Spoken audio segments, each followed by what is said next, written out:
Як много кніг! Моего любимого письменника Кондрата Крапивы. У гэтым годзе мы адзначаем 130 гадоў з яго нараджэння.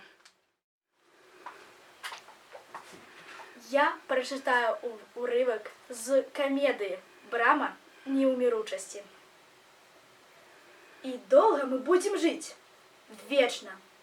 Так, я не жартую. Нам удалося адкрыць закон неўміручасці. Неўміручасць.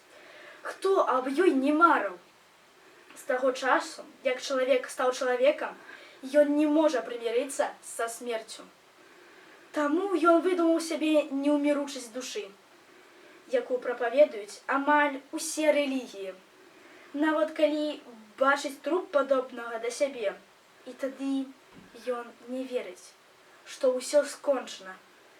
Не можа быць, каб знік бясследна такі цуд, як чалавечае жыццё. Ён верыць, што вызвалена з цела чалавечая душа будзе жыць вечна. Чалавек заўсёды імкнецца пашырыць сваё жыццё за межы фізічнага існавання.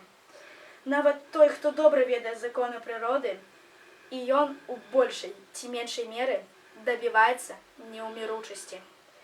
Тым, што дае жыццё наступнаму пакаленню, тым, што робіць добрыя справы, за якія яго будуць успамінаць людзі, калі яго самого ўжо не будзе.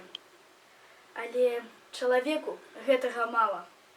Ён хоча жыць фізічна, сам, сваёй асобай.